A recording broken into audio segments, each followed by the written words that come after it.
dikasihi Tuhan, pada kesempatan kali ini saya ingin berbagi satu renungan firman Tuhan mengenai worship. Dari beberapa ayat yang saya ingin tunjukkan kepada saudara pada kesempatan ini, saya ingin menunjukkan kepada Anda betapa dahsyatnya the power of worship, kekuatan penyembahan. Seandainya kita itu bisa mengerti kekuatan dari sebuah penyembahan seperti itu, saya yakin saudara dan saya tidak akan berani lagi, dalam arti tidak akan seenaknya worship. Kita tidak akan lagi worship itu sebagai satu rutinitas, satu kebiasaan, sehingga tidak ada kuasa apa-apa yang terjadi. Dan kalau saudara betul-betul mengerti the power of worship yang saya akan bagikan kepada saudara sekarang, saya yakin kalau kita sungguh mengerti, cara kita menyembah akan berubah. Cara kita worship Tuhan akan berbeda. Saya melihat dalam Yesaya pasal 6, kita akan lihat dari ayat yang pertama sampai dengan ayat yang keempat. Dalam tahun matinya Raja Uzia, aku melihat Tuhan duduk di atas tahta yang tinggi dan menjulang, dan ujung jubahnya memenuhi bait suci. Saya ingin ajak saudara untuk imajinasi, membayangkan. Yesaya tuh lagi berdoa di rumah Tuhan, bait suci. Nah, ketika dia sedang menyembah, dia melihat satu penglihatan. Apa yang kita lihat? Apa yang dia lihat, saudara? Dia melihat Tuhan duduk di atas tahta dalam kemuliaan. Jubahnya panjang sekali, sampai Alkitab menuliskan memenuhi bait suci. Wow, saya membayangkan ini penglihatannya di alam abstrak nih. Tetapi sampai nyambung ke bait suci. Oke, mungkin kita bilang, oke, itu kan cuman vision atau penglihatan.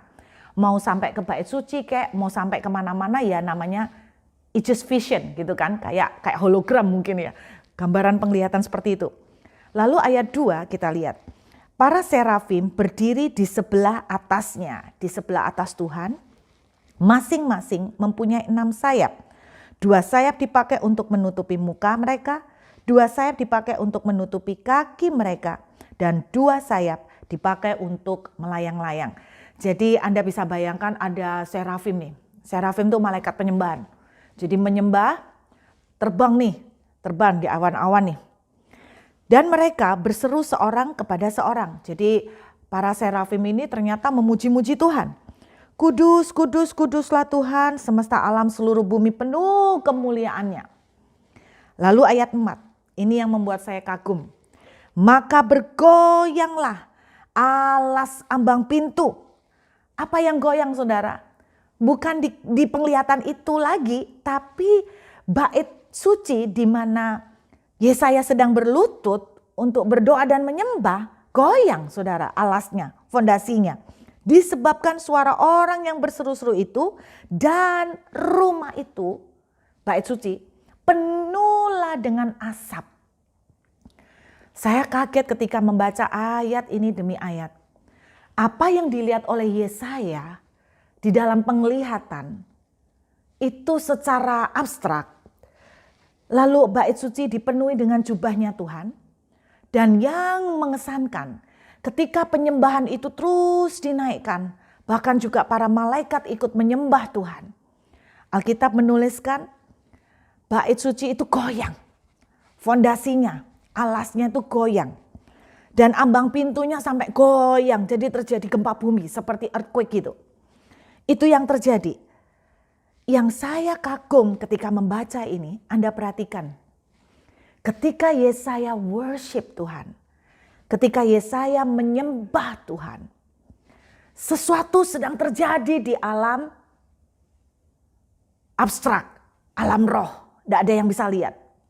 Bahkan saya percaya, kalau andai kata di tempat itu ada orang-orang lain yang juga ikut sembahyang, ikut nyembah, istilahnya ikut mereka itu berdoa, mungkin mereka tidak melihat penglihatan yang dilihat oleh Yesaya.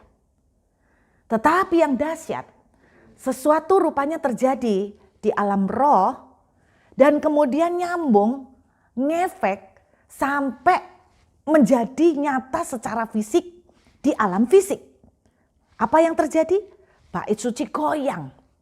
Nah, ketika bait suci goyang sampai penuh dengan asap, saya yakin orang-orang yang ikut berdoa bersama Yesaya di bait suci bisa ngerasakan akibatnya.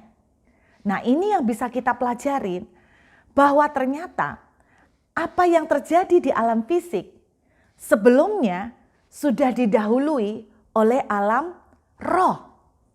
Dan ini mengajarkan kepada saudara dan saya, kalau kita mau menggoncangkan yang fisik, saudara dan saya harus menjangkau yang di alam roh terlebih dahulu.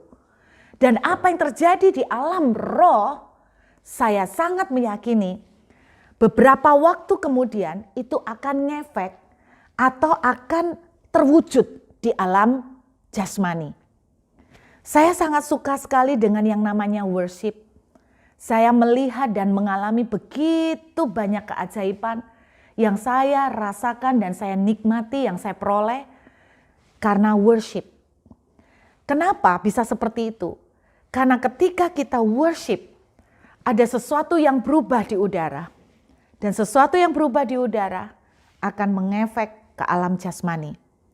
Kalau saudara melihat worship bisa merubah sesuatu di alam jasmani yang tidak bisa kita rubah dengan kekuatan sendiri.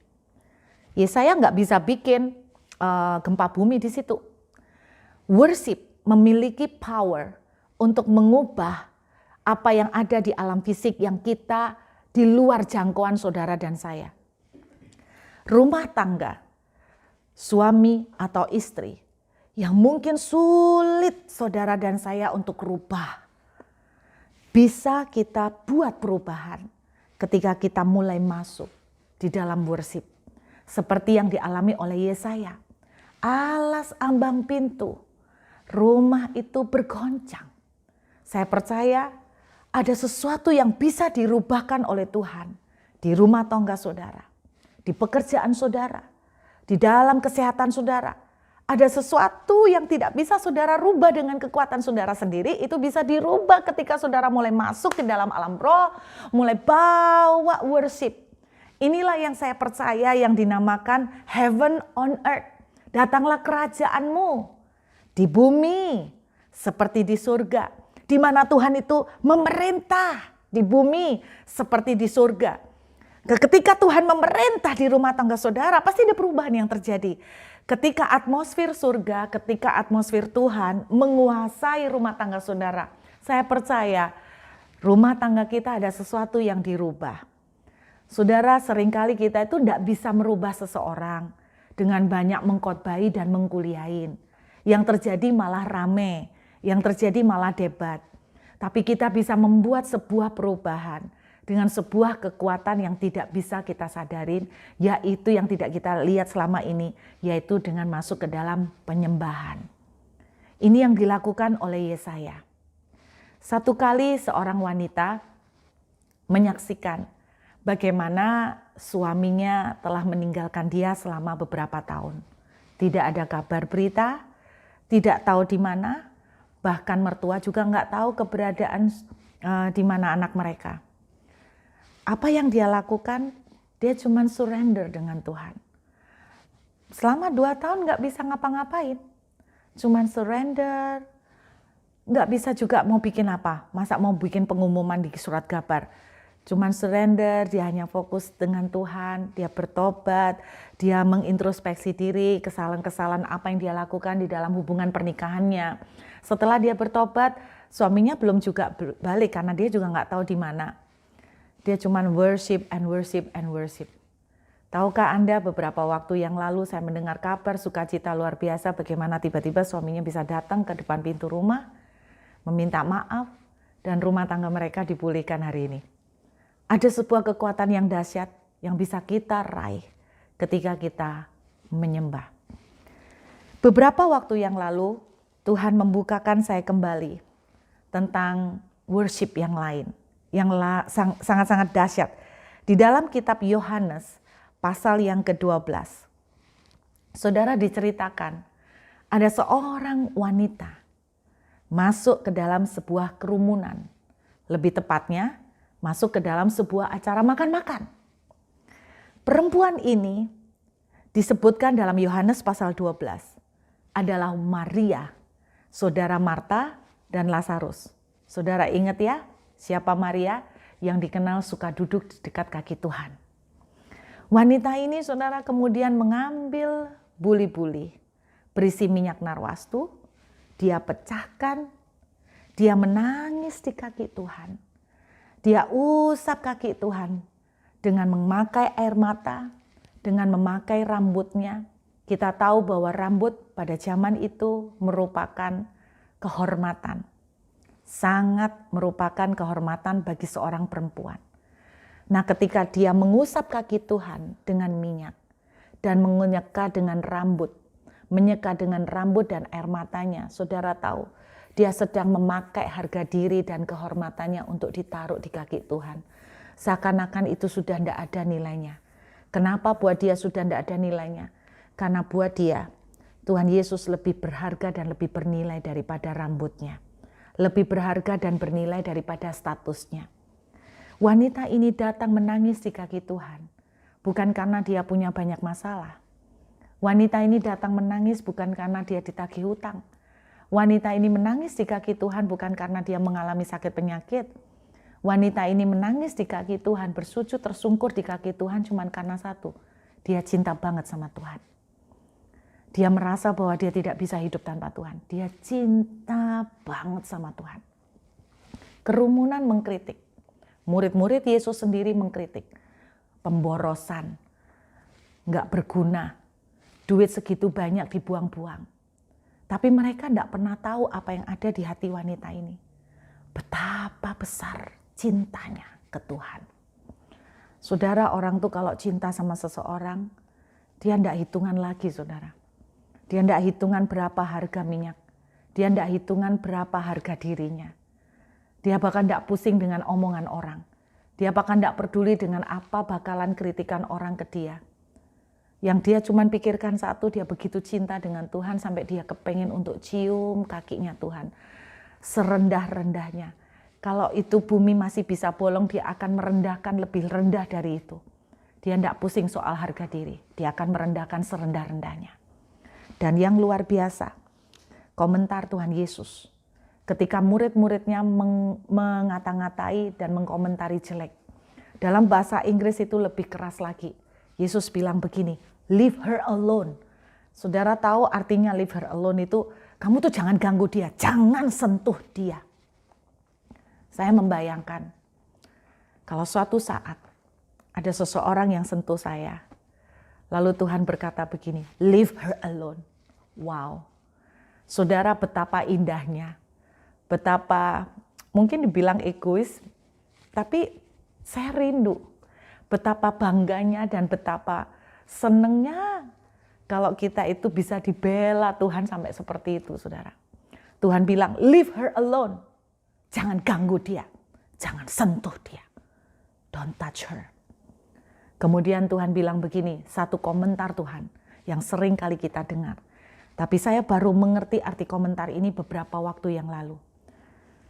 Apa yang dilakukan oleh wanita ini akan disebutkan juga di mana saja Injil diberitakan. Pernahkah saudara membayangkan apakah sebetulnya arti dari kalimat itu? Di mana saja Injil diberitakan, apa yang dilakukan oleh wanita ini akan disebut juga. Istilahnya referensinya tidak akan dilupakan. Saudara, selama ini bahkan kita tuh percaya karena amanat agung mengatakan, pergilah, jadikan semua bangsa muridku. Saya sangat meyakini urusan memenangkan jiwa merupakan urusan yang sangat penting, bahkan saya percaya number one. Urusan yang number one bagi Tuhan adalah menyelamatkan jiwa. Alkitab juga mengatakan bahwa kalau ada satu jiwa itu bertobat, seluruh surga itu bersuka cita karena ada satu orang diselamatkan. Amanat agung berkali-kali diserukan kepada kita supaya kita itu pergi, memberitakan Injil, membawa orang-orang itu menyelamatkan mereka, membawa mereka ke surga, saudara, menyelamatkan mereka dari neraka untuk dibawa ke surga. Urusan menyelamatkan jiwa ke surga, saya yakin itu menjadi number one, urusan nomor satu di dalam kerajaan surga, di dalam kerajaan Tuhan. Waktu saya membaca kalimat ini, saya kaget. Di mana Injil diberitakan, jadi di mana urusan memberitakan Injil, membawa jiwa-jiwa ke Tuhan itu diberitakan. Tuhan bilang, apa yang dilakukan perempuan ini juga akan disebutkan. Itu artinya bahwa urusan yang dilakukan oleh wanita ini tidak kalah pentingnya dengan memenangkan jiwa. Memenangkan jiwa sangat-sangat penting. Bahkan mandat amanat agung, saudara, saya percaya itu.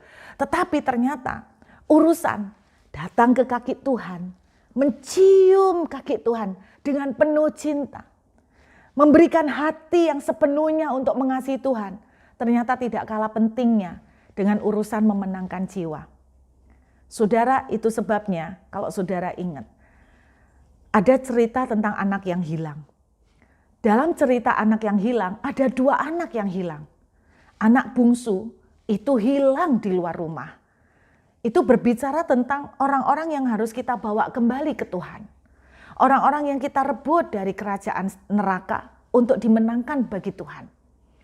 Tetapi Anda jangan melupakan bahwa ada anak hilang yang kedua, yaitu anak sulung. Dia tinggal di rumah bapaknya, tetapi dia hilang. Ini berbicara tentang anak-anak Tuhan, orang-orang yang selama hidupnya udah status Kristen, udah ke gereja, bahkan yang ironisnya udah pelayanan. Kata anak sulung, aku udah melakukan banyak hal untuk Bapak. Tetapi ternyata dia juga merupakan anak hilang yang tersamar. Berapa banyak anak-anak hilang yang ada di dalam gereja. Artinya kita ini orang Kristen, kita pelayanan, tetapi kita itu tidak mempunyai lagi hati yang mencintai Tuhan. Kita tidak punya lagi hati yang membara buat Tuhan. Itu sebabnya di surat Rasul Paulus kepada jemaat di Efesus, dia berkata begini, istilahnya kamu itu luar biasa, kamu rela menderita demi namaku. Kamu sabar, bahkan tahu pengajaran-pengajaran yang sesat. Loh, itu kan luar biasa, saudara. Kalau sampai tahu nabi-nabi yang sesat, pengajaran yang salah, berarti pemahamannya luar biasa kan? Itu pun Rasul Paulus bilang di dalam kitab Efesus bahwa celakalah kamu. Kenapa? Karena kamu telah kehilangan kasih yang mula-mula. Jadi apa yang terjadi? Mereka pelayanan, tetapi kasih mula-mula nggak ada. Apa yang mereka lakukan? Mereka mungkin cuma membaca Alkitab karena rutinitas. Mereka ke gereja karena rutinitas. Karena nggak ada yang lain. Atau mereka melakukan itu karena mereka takut nggak diberkati. Mereka baca Alkitab karena mereka takut kalau bolong-bolong Tuhan nggak berkatin. Mereka ke gereja supaya Tuhan memberkati. Mereka berdoa puasa supaya Tuhan menjawab doa. Mereka melakukan doa puasa supaya Tuhan mengabulkan apa yang mereka minta. Hari-hari ini saya menerima banyak sekali WA maupun DM. Yang intinya mereka bilang begini, kami itu sudah puasa. Kami itu sudah melayani, kenapa Tuhan masih tidak kasih? Banyak dari kita punya pemikiran yang salah. Kita menjadikan puasa, kita menjadikan pelayanan, itu sebagai alat supaya doa kita dijawab. Nah, ini kesalahan besar, saudara. Makanya Alkitab itu mengingatkan bahwa urusan memenangkan jiwa itu penting. Tetapi ada satu urusan lagi yang tidak kalah pentingnya, yaitu apa? Mempunyai hati yang begitu mencintai Tuhan. Dan saudara, saya ingatkan kepada saudara semua hari ini. Apakah kekristenan kita hanya kekristenan rutin? Hanya kekristenan ritual? Kalau saudara melakukan doa puasa, melakukan serentetan pelayanan yang banyak hanya supaya doa saudara dijawab, saudara melakukan kesalahan yang besar. Dan jangan kaget kalau apa yang saudara kejar, saudara tidak akan dapatkan. Banyak orang berpikir doa puasa Esther, doa puasa Daniel, mereka lakukan supaya Tuhan menjawab doa. Ibaratnya kita tuh menyogok Tuhan, kita tuh nyuap Tuhan. Saudara, itu pemikiran yang celaka sekali, itu pemikiran yang salah sama sekali. Tuhan bilang berpuasa yang kukendaki adalah melepaskan belenggu-belenggu, membebaskan para tawanan. Saudara, kita tuh berpuasa bukan untuk supaya menjawab doa. Tapi kita tuh berpuasa karena kita itu sedang menyalibkan daging kita. Kita itu berpuasa karena kita tuh belajar untuk mengontrol emosi, kita belajar untuk mengontrol kelemahan kita belajar untuk menaklukkan kelemahan-kelemahan daging kita. Kita berpuasa karena kita tuh mau mempersembahkan dengan kasih untuk Tuhan, bukan supaya menyuap Tuhan untuk melakukan apa yang saudara inginkan dan yang saudara minta. Nah, Tuhan katakan, di mana Injil diberitakan, apa yang dilakukan perempuan ini akan disebut untuk mengingat dia. Saya belajar satu hal, penyembahan yang dilakukan oleh Yesaya bisa menggoncangkan surga, saudara. Bahkan saya yakin ketika surga digoncangkan, apa yang ada di surga itu transfer atau ditransportkan ke bumi. Apa yang ada di surga, blessing-blessing yang ada di surga ditransferkan ke bumi. Dipindahkan juga ke bumi, ditransportkan kepada saudara. Disampaikan kepada saudara dan saya di dalam kehidupan di bumi. Tetapi yang luar biasa dari penyembahan seorang wanita bernama Maria, kalau Yesaya menggoncangkan surga, kalau penyembahan Maria itu menggoncangkan yang punya surga. Ibaratnya itu Tuhan tuh seperti begini loh. Aku tidak tahan duduk di tata. Aku harus turun untuk tolong anakku. Aku harus turun untuk menemui anakku. Aku tidak bisa duduk di tata kelamaan. Aku mau turun untuk nolong anakku segera. Wow, kalau penyembahan Maria itu betul-betul menggoncangkan Tuhan di atas segalanya, Tuhan penguasa surga akan tergoncangkan sampai dia keluar dari tahtanya untuk turun menghampiri kita. Saudara, saya berdoa penyembahan kita akan sampai pada satu level yang dalam lagi, yaitu seperti Maria. Penyembahan kita bukan sekedar ingin menarik apa yang di surga turun ke bumi. Bukan sekedar ingin menarik blessing dari surga ke bumi. Tapi saya berdoa, penyembahan kita akan seperti level Maria. Kita tidak minta apa-apa. Kita tidak kepingin apa-apa. Kita cuma kepingin Yesus. Kita cuma mencintai dia. Kita cuma mengasihi dia. Hati kita hanya untuk dia. You are enough. Yesus cukup buat saya. Saya berdoa tingkat penyembahan kita, kekristenan kita akan sampai ke sana.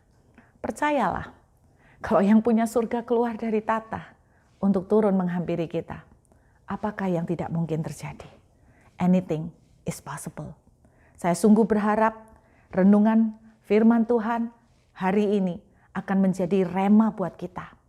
Jadilah orang Kristen yang bukan sekedar ritual atau rutin dan liturgi. Jadilah orang Kristen yang bukan sekedar ingin ini, tapi jadilah orang Kristen yang sampai level Maria. Duduk di kaki Tuhan, memandang wajahnya, menikmati dia, itu adalah dunia kita. Itu adalah segalanya buat kita. Jangan nanya soal berkat. Bayangkan kalau pemilik surga itu turun menghampiri kita. Apa yang akan terjadi? Jubahnya saja bisa sampai menggoncangkan bait suci. Bagaimana kalau pribadinya? Bagaimana kalau kehadirannya dia yang ada di dalam kehidupan kita? Apa yang akan digoncangkan? Saudara, saya ingat seorang hamba Tuhan yang bernama Kathryn Kuhlman pernah bicara seperti ini. Kalau kamu itu pelayanan, mau pelayanan banyak, iblis itu seringkali biarin kamu untuk pelayanan sebanyak-banyaknya. Bahkan kadang-kadang kita tuh didorong untuk pelayanan banyak biar capek. Sampai capek, dan biasanya ketika orang capek, kemudian mulai mengasihani diri, mulai muncul kata-kata keluhan, mulai muncul banyak perkataan-perkataan yang berdosa. Lalu Kathryn Kuhlman berkata begini, saudara. Tapi kalau ada satu orang mulai berlutut untuk menyembah Tuhan, maka iblis itu akan mengerahkan seluruh pasukan neraka. Jadi bukan cuma satu iblis, tapi istilahnya itu seluruh pasukan neraka akan dikerahkan untuk menghentikan orang ini. Kenapa, saudara? Karena dangerous, karena berbahaya. Kenapa dia bilang begitu? Saya ngerti sekarang. Ketika ada satu orang sungguh-sungguh menyembah Tuhan, menghampiri Tuhan berlutut untuk menyembah, iblis itu akan berkata, ini orang yang paling berbahagia. Ini orang yang paling berbahaya. Ini harus dihentikan. Dia akan pakai segala cara Seluruh kekuatan akan dikerahkan untuk menghentikan saudara dari menyembah. Entah dengan ngantuk, entah dengan malas, entah dengan distraction, pengalian membuat kita tidak menyembah. Iblis akan halangin. Kenapa? Karena the power of worship. Seperti dahsyatnya, seperti luar biasa itu. Makanya saya mengencourage teman-teman semua. Mari kita masuk ke dalam level kekristenan seperti Maria. Yang tidak menginginkan apa-apa. Kecuali menginginkan pribadi Yesus seutuhnya. Dan mencintai dia dengan segenap hati, dengan segenap jiwa, dan dengan segenap akal pikiran. Mari kita berdoa saudara. Tuhan, kami mengucap syukur. Biar Rema hari ini boleh menjadi kekuatan buat kami semua. Boleh menjadi introspeksi bahwa kami tidak mau menjadi kekristenan yang hanya liturgi, yang hanya meminta, dan meminta.